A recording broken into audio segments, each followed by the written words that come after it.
तब यहाँ कुशीडा से मिलने उसके मिडिल स्कूल का जूनियर यागामी आ जाता है, जिसे देखकर कुशीडा बहुत ज्यादा खुश हो जाती है और आयनोकोजी सुजुने से पूछने लगता है कि क्या वो यागामी को जानती है, क्योंकि सुजुने भी कुशीडा के ही स्कूल में पढ़ी होती है। पर सुजुने इससे मना कर देती है और कहने लगती है कि वो उन लोगों को नहीं जानती जिनके साथ उसका कोई लेना देना नहीं है। तब आयनोकोजी पूछने लगता है कि क्या यागामी को कुशीडा के पास्ट के बारे में पता है, पर सुजुने को इस बारे में भी कुछ नहीं पता होता। और यहाँ हम देखते हैं यागामी कुशीडा को पार्टनरशिप के लिए ऑफर करता है, जिस वजह से कुशीडा कहने लगती है कि उसे किसी स्मार्ट बंदे के साथ पार्टनरशिप करनी चाहिए। पर यागामी कुशीडा का हाथ पकड़ के उसे बताता है कि वो अभी स्कूल में नया है और उसे एक ऐसे पार्टनर की जरूरत है जिसके ऊपर वो भरोसा कर सके, और इसके लिए कुशीडा बिल्कुल परफेक्ट है। तब कुशीडा थोड़ा टाइम मांगती है, जिसके लिए यागामी तैयार हो जाता है और कहने लगता है कि वो तब तक पार्टनर नहीं बनाएगा जब तक कुशीडा अपना जवाब नहीं दे देती। तो यहाँ मार्केट में सारे फर्स्ट ईयर्स मजे कर रहे होते हैं और सूडो इस बात के लिए उन्हें ताने देने लगता है क्योंकि उन लोगों को वहाँ पर पार्टनर ढूंढना पड़ रहा होता है। पर सुजुने उसे याद दिलाती है कि फर्स्ट ईयर में वो लोग भी वैसे ही थे और हमें पता चलता है कि वो तीनों वहाँ पर इस वजह से आए होते हैं ताकि वो सूडो के लिए पार्टनर ढूंढ सकें। तब वो लोग कुछ फर्स्ट ईयर्स के पास चले जाते हैं, जिस वजह से उन्हें पता चलता है कि उन फर्स्ट ईयर्स ने भी अभी तक कोई पार्टनर नहीं बनाया है और वो उनके साथ बात करने के लिए तैयार हो जाते हैं। तब सुजुने बताती है कि वो सूडो के लिए पार्टनर ढूंढ रहे हैं, जिस वजह से एक लड़का उन्हें 5 उंगलियां दिखाता है और सूडो कहने लगता है कि वो उन्हें 50,000 पॉइंट्स तो बिल्कुल भी नहीं देने वाला। पर तभी वो फर्स्ट ईयर बताता है कि वो 50,000 नहीं बल्कि 5 लाख पॉइंट्स की बात कर रहा है, जिसे सुनकर सूडो हैरान हो जाता है। तब वो सारे फर्स्ट ईयर्स बताते हैं कि उन्हें बाकी क्लासेस से भी ऑफर मिला हुआ है, जिस वजह से वो उनमें से सबसे बेस्ट ऑफर को चुनकर ही अपने पार्टनर को डिसाइड करेंगे। तब सुजुने इसे कंसीडर करने के लिए टाइम मांगती है और उन्हें क्लास जी के कुछ स्टूडेंट्स के साथ इंट्रोड्यूस करवाने के लिए कहने लगती है, पर फर्स्ट ईयर के स्टूडेंट्स इससे मना कर देते हैं क्योंकि उन्हें होसिन का डर होता है। तब वो तीनों वहाँ से वापस चले जाते हैं। मुझे यकीन नहीं हो रहा कि ये लोग हमारा इस तरह फायदा उठा रहे हैं। और ऊपर से उन्होंने ये भी कहा है कि अगर वो हमें क्लास जी के स्टूडेंट से मिलवाएंगे तो होसिन बहुत ज्यादा गुस्सा करेगा, जिसका मतलब होसिन ने इन्हें पूरी तरह से डरा रखा है। पर अगर ये लोग ऐसे ही करते रहेंगे तो डेडलाइन आने तक तो इनके पास कोई भी पार्टनर नहीं होगा। इस टाइम सेकंड ईयर के स्टूडेंट्स को पार्टनर ना ढूंढने का सबसे ज्यादा डर है, जिस वजह से होसिन इसका फायदा उठाकर बहुत सारे पॉइंट्स को इकट्ठा करना चाहता है। तो अगर हम ऐसे ही आसपास पूछते रहेंगे तो उसका भी ऐसा ही सेम रिजल्ट निकलेगा। तो फिर अब हमें क्या करना चाहिए? मैं मनी गेम में बिल्कुल भी एंटर नहीं करना चाहती, क्योंकि अगर इस टेस्ट से हम फर्स्ट प्लेस पर आएंगे तो हमें 50 क्लास पॉइंट्स मिलेंगे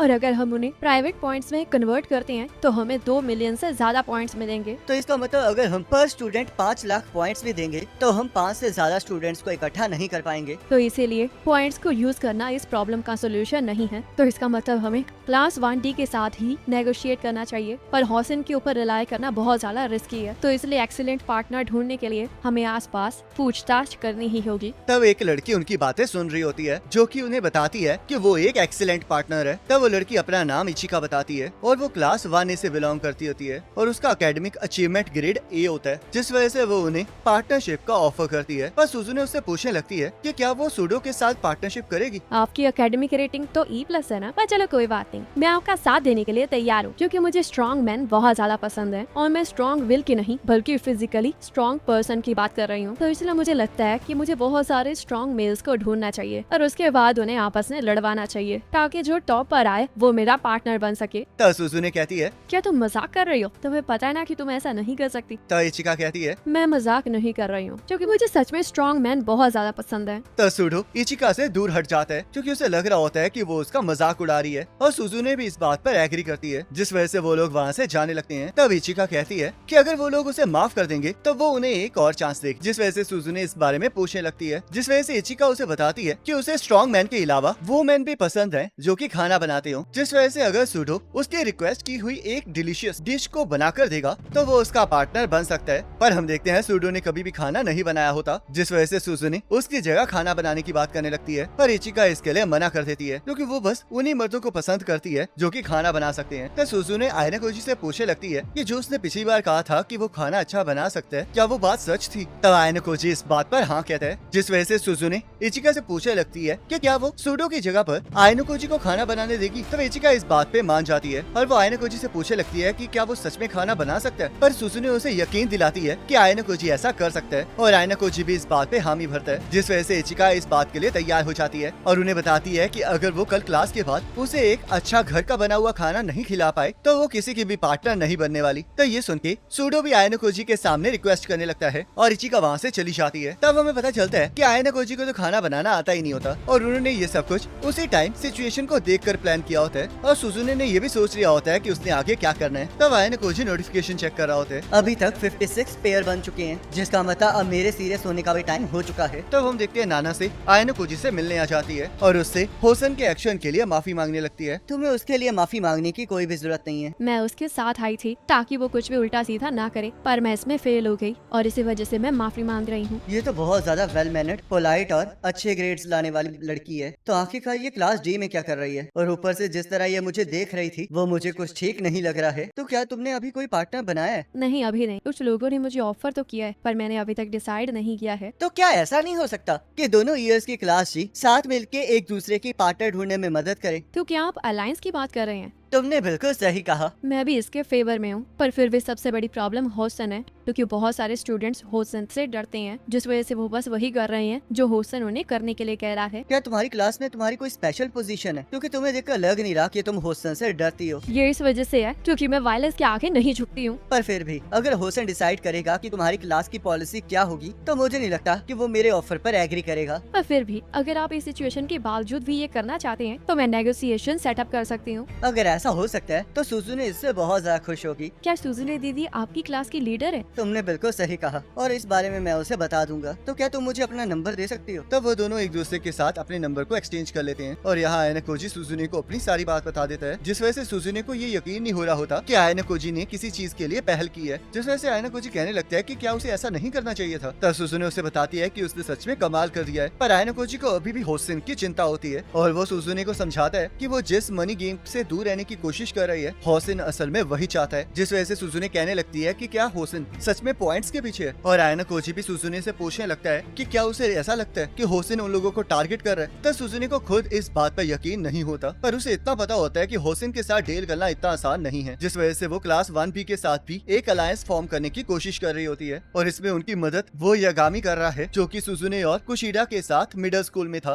क्योंकि कुशिडा ने यागामी के साथ पार्टनरशिप कर ली है, जिस वजह से अब कुशिडा ही उनके साथ नेगोशिएट कर रही है। तो सुजुने आयना कोजी को सबसे पहले इचिका को संभालने के लिए कहती है और उसने पूरा प्लान तैयार भी कर लिया होता है। तब यहाँ आयना कोजी इचिका के साथ शॉपिंग पे आ गया होता है, जहाँ इचिका कुकिंग के लिए प्रीमियम सामान ले रही होती है और इसके पैसे वो आयना कोजी को भरने के लिए कह रही होती है। तब वो लोग आयना कोजी के रूम में चले जाते हैं, जहाँ आयना कोजी इचिका को आराम करने के लिए कहता है और खाना बनाने के लिए जाने लगता है, पर इचिका आयना कोजी को उसका फोन वहाँ पर रख के जाने के लिए कहने लगती है ताकि आयना कोजी चीटिंग ना करे, जिस वजह से आयना कोजी अपने फोन को बेड पर रख देता है और इचिका से पूछने लगता है कि आखिरकार उसे कौन सी डिश चाहिए। तो इचिका आयना कोजी को डिश का नाम बता देती है, जिस वजह से आयना कोजी किचन में चला जाता है और हमें पता चलता है कि सुजुने ईयरपीस के जरिए आयना कोजी को इंस्ट्रक्शन देने वाली होती है और उसने पिछले दिन आयना कोजी को नाइफ चलाना भी सिखाया होता है। तब थोड़ी देर बाद आयना कोजी डिश को तैयार करके ले आता है और उसे देखकर इचिका को लग रहा होता है कि वो बहुत ज्यादा टेस्टी है, जिस वजह से वो उसे बड़े मजे से खाने लगती है और हम देखते हैं उसे वो डिश बहुत पसंद आती है। तब आयना कोजी उससे पूछने लगता है कि आखिरकार उसका डिसीजन क्या है और इचिका उसे बताती है कि उसकी डिश पास होने के लायक तो नहीं है, पर उसने उसके लिए बहुत ज्यादा मेहनत की है और उसके लिए शॉपिंग भी की है, जिस वजह से वो सुडो के साथ पेयर अप करने के लिए तैयार है। तब आयना कोजी उससे थैंक यू कहता है और इचिका भी वहाँ से चली जाती है। तब सुजुने भी इस बात से खुश होती है कि सुडो की पार्टनर वाली प्रॉब्लम सॉल्व हो गई है, जिस वजह से अब वो अपनी अगली प्रॉब्लम पर ध्यान दे सकते हैं। तब आयना कोजी किचन में आ जाते हैं। अगर इचिका व्हाइट रूम की स्टूडेंट है तो मैं एक्सपेक्ट करता हूँ कि उसने मेरी बातें सुनने के लिए यहाँ पर कुछ न कुछ जरूर लगाया होगा, पर अब जब उसने मुझे छोड़कर सुडो के साथ पार्टनरशिप कर ली है तो इससे ये क्लियर हो जाता है कि वो व्हाइट रूम की स्टूडेंट तो बिल्कुल भी नहीं है। तब आयना कोजी को नानीसी का मैसेज आ जाता है, जो कि अगले दिन उसे क्लास के बाद मिलने के लिए बुला रही होती है और तब हम यहाँ पर क्लास 1 के ग्रुप को देखते हैं, जहाँ मासूमी साक्या नागी को बता रही होती है कि जिन स्टूडेंट्स के साथ उन्होंने बात की है उन्हें क्लास C ने एक और ऑफर दिया है और उन्हें क्लास 1 की ऑफर को मना करने के लिए 10,000 पॉइंट्स देने का भी ऑफर दिया है। तब साक्या नागी को एहसास हो जाता है कि रेउन उसके साथ लड़ना चाहता है, जिस वजह से वो फर्स्ट ईयर्स को ये बताने के लिए कहने लगती है कि वो भी रेउन के ऑफर को मैच करेंगे, पर वो साथ में ये भी कहती है कि अगर फर्स्ट ईयर के स्टूडेंट्स उनके साथ पार्टनरशिप करने के लिए मान जाते हैं तो भी उन्हें पार्टनरशिप फॉर्म करने की कोई भी जरूरत नहीं है, जिस वजह से मासूमी पूछने लगती है कि आखिरकार चल क्या रहा है, क्योंकि उसे कुछ समझ नहीं आ रहा होता। तब साक्या नागी उसे समझाने लगती है कि चाहे रेउन की स्ट्रेटेजी अच्छी हो, पर उसने एक गलती कर दी है, क्योंकि वो उन सारे स्टूडेंट्स को ऑफर दे रहा है जिन्हें क्लास A ने भी ऑफर दिया है, जिस वजह से मासूमी पूछने लगती है कि अगर रेउन ने सभी को ऑफर दिया है तो उसके पास तो बहुत सारे प्राइवेट पॉइंट्स होंगे, पर हम देखते हैं साक्या नागी को इस बात पर बिल्कुल भी विश्वास पास नहीं होता, क्योंकि किसी को ब्राइब ऑफर करने के लिए कोई भी पॉइंट्स खर्च नहीं किए जाते। जिस वजह से मासूमी पूछने लगती है कि अगर वो लोग ऐसे प्रिटेंड कर रहे हैं जैसे कि उनके पास पैसे हैं, तो आखिरकार इससे क्लास सी को क्या फायदा हो सकता है। रियन ये सब कुछ इस वजह से कर रहा है क्योंकि अगर वो ऐसा नहीं करेगा तो क्लास ए सिर्फ अपने ब्रांड पावर के दम पर ही बहुत सारे एक्सीलेंट स्टूडेंट्स को अट्रैक्ट कर सकती है। पर अगर क्लास सी ब्राइब्स ऑफर कर रही है तो हमें भी मनी गेम खेलनी ही पड़ेगी। तो क्या अब रियन ये चाहते हैं कि वो प्राइस को ऊपर ले जाए ताकि हमें ज्यादा से ज्यादा पॉइंट्स को खर्चना पड़े, पर उसने मुझे और क्लास ए के ब्रांड पावर को मिसजज किया है। तब यहाँ क्लास सी की भी मीटिंग चल रही होती है, जहाँ एल्बर्ट रियन को बताता है कि जिन क्लास बी फर्स्ट ईयर्स को उन्होंने 2 लाख पॉइंट्स देने का ऑफर दिया था, उन्हें और भी ज्यादा ऑफर्स मिल रहे हैं, जिस वजह से इबुक की चिंता करने लगती है। पर रियन उन्हें चिंता करने से मना करता है और फर्स्ट ईयर के क्लास बी के स्टूडेंट्स को ये बताने के लिए कहने लगता है कि वो लोग उन्हें टेस्ट होने से पहले 1 लाख पॉइंट्स देंगे और टेस्ट के बाद 2 लाख पॉइंट्स और देंगे। तो रियन को इस बात पर यकीन होता है कि इतने पॉइंट्स के बावजूद भी उन फर्स्ट ईयर स्टूडेंट्स को चैन नहीं मिलेगा और वो ये उम्मीद करेंगे कि साक्य नागी भी उन्हें और ऑफर देगी। जिस वजह से इबुकी पूछने लगती है कि क्या उनका ये प्लान फेल नहीं हो जाएगा, क्योंकि चाहे वो लोग सेम पॉइंट्स को ऑफर करें पर क्लास ए की ब्रांड पावर उन्हें हरा सकती है। जिस वजह से रियन कहने लगता है कि क्लास ए की ब्रांड पावर टेम्परेरी है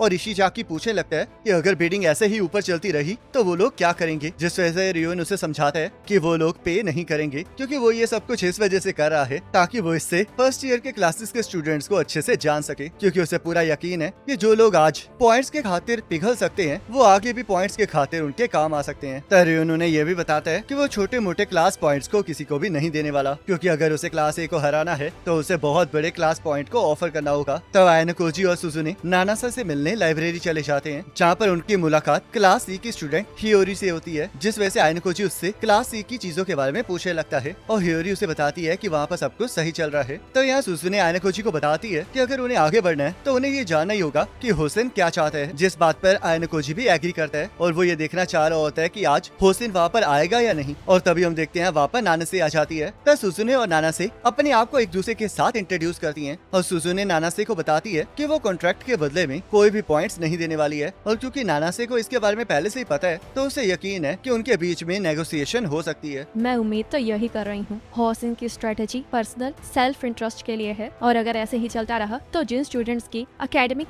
अचीवमेंट लो है तो उन्हें कोई भी पार्टनर नहीं मिलेंगे। पर मुझे सबसे ज्यादा डर इस बात का है कि अगर ऐसे ही होसिन अपने सेल्फ इंटरेस्ट के लिए काम करता रहा तो हमारी क्लास की यूनिटी टूट जाएगी। तब सुजुने भी इस बात पर एग्री करती है और नानासे उसे बताती है कि वो इसी वजह से अपनी क्लास के लिए वहाँ पर नेगोशिएशन करने आई है। जिस वजह से सुजुने उससे पूछती है कि आखिरकार क्लास 1D में कितने लोगों को पार्टनर नहीं मिले हैं। जिस वजह से नानासे उन्हें बताती है कि अभी तक टोटल 15 लोगों को पार्टनर नहीं मिले हैं। तो ये सुनकर सुजुने डिसाइड करती है कि वो नानासा के साथ एक लार्ज कॉन्ट्रैक्ट बनाएगी जिसमें वो लोग एक दूसरे के साथ 15 पार्टनरशिप को फाइनलाइज करेंगे। तो ये सुनकर नानासे हैरान हो जाती है और उसे ये प्रपोजल बहुत ज्यादा पसंद आता है, पर उसे इस बात का भी यकीन होता है कि होसिन बिना पेमेंट के इसके लिए कभी तैयार नहीं होगा। जिस वजह से सुजुने पूछने लगती है कि आखिरकार ऐसा क्यों है, क्योंकि इससे तो होसिन को कोई नुकसान नहीं होने वाला। मुझे पता है कि ऐसी बात है पर फिर भी मुझे नहीं लगता कि वो इसे अलाउ करेगा। तो ये सिचुएशन है। अब मुझे होसिन की थिंकिंग के बारे में एक चीज समझ में आ गई है। और इसी के साथ ये एपिसोड खत्म हो जाता है। अब नेक्स्ट एपिसोड का लिंक आपकी स्क्रीन पर आ रहा होगा, उस पर क्लिक करके अगले एपिसोड को देख सकते हो।